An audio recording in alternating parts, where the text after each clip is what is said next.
네, 안녕하세요. 저는 전주에서 온 선아니입니다. 만나서 반갑습니다. 제가 오늘 여러분과 같이 얘기를 나누고 싶은 건 아프니까 청춘이다. 현실이 그렇다입니다. 젊어서 고생은 사서도 한다고 하는데 사실 고생을 왜 사서 합니까?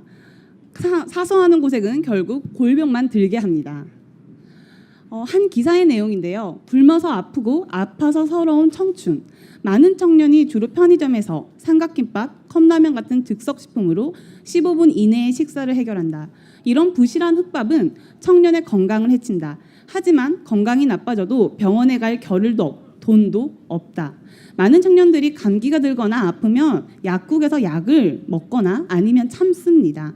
청년은 돈이 없습니다. 돈이 있는 사람이 건강할 수 있는 건데 많은 청년들이 취업을 못하거나 이런 열악한 환경 때문에 가장 1번으로 포기하는 게 건강입니다.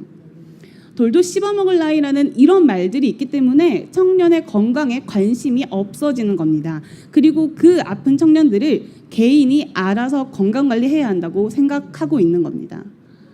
젊다고 당연히 건강한 건 아닙니다. 우리도 사람입니다. 그래서 우리도 아픕니다. 2009년부터 최근 6년 동안 20대와 30대 사망 원인 1위는 자살이었습니다.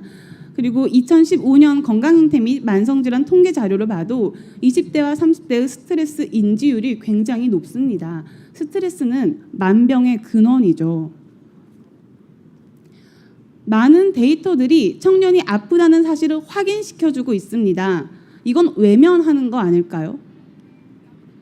그래서 몇몇 지역이 나서기 시작했습니다. 서울 동작구는 2011년부터 2015년까지 노량진 수험생을 대상으로 정신건강 선별 검사를 실시했습니다. 870명 가운데 54%가 정신건강 위험군으로 분류됐습니다.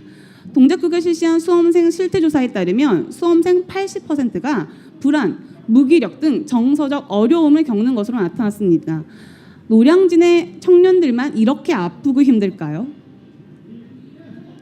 또 한 지역이 있습니다. 바로 제가 살고 있는 전주입니다. 이 전주에서는 2015년부터 청년 건강검진 사업을 시행했는데요. 제가 여러분들께 이 사업을 시행하는 목적을 꼭 설명해 드리고 싶었습니다.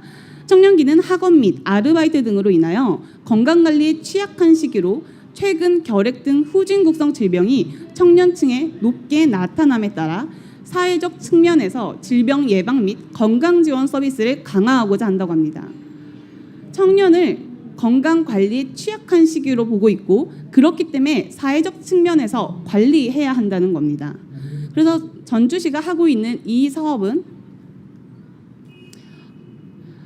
1년에 5,000명을 대상으로 하고 있는데 20% 정도가 건강 이상 신호가 있다고 나왔습니다. 그래서 보건소가 검사를 하고 그 이후에 이상 소견이 있는 청년들은 건강증진센터와 함께 사후 관리를 하고 있습니다. 전주시에 있는 청년만 이렇게 아플까요? 그러진 않겠죠. 청년은 아픕니다. 몸도 아프고 마음도 아픕니다. 그런데 계속 청년에게 건강하다고 생각하는 건 청년 스스로를 건강을 지킬 수 없는 요인이 되고 있습니다. 저는 꼭 말씀드리고 싶은 게 헌법 제34조에 모든 인간은 인간다운 생활할 권리를 가지고 있고 국가는 사회보장, 사회복지의 증진에 노력할 의무를 집니다. 모든 국민의 청년도 있죠. 청년은 나라도 지키고 국가의 위기로 불리고 있는 저출생 문제에 사회적 역할을 부여받고 있습니다. 그래서 저는 우리가 건강할 권리를 주장하고 싶은 겁니다. 자, 우리의 건강은 누가 지켜줘야 하나요? 힘이 되는 평생친구 보건복지부가 지켜주셔야 하는 거 아닙니까? 제가 힘이 되는 평생친구는 보건복지부의 슬로건으로 알고 있습니다. 오늘 말씀드리는 것 중에 사실 20대의 건강을 국가에서 관리하면 이 친구들이 40대가 되면 이 친구들의 건강 관리에 드는 사회적 비용이 월등히 줄어들게 됩니다. 그렇기 때문에 국가적 차원에서 청년의 건강을 관리해야 한다는 얘기를 좀 드리고 싶고요. 또 한 가지는 통계청에서 매번 사망 원인을 발표하면 뭐 40대, 50대, 60대 암 같은 경우에 통계가 나오면 위암, 대장암 어떻게 관리할까 정책들을 내고 있습니다. 그런데 청년이 20대, 30대 그렇게 많이 죽어가고 있는데 왜 정신건강 관련해서는 정책을 내지 않는 겁니까? 몸이 아픈 걸 대비하기 위해서 건강검진을 하는 건 예방하는 차원 아닙니까? 그럼 마음이 아파서 죽어가는 청년을 위해서는 정신건강 사업을 하셔야죠. 이건 국가가 청년의 죽음을 방조하고 있다고 생각합니다. 저는 그래서 국가가 청년의 건강을 생각하는 오늘 계기가 되었으면 좋겠습니다. 아프니까 청춘이다. 현실이 그렇다. 오늘의 발언을 마치겠습니다. 감사합니다.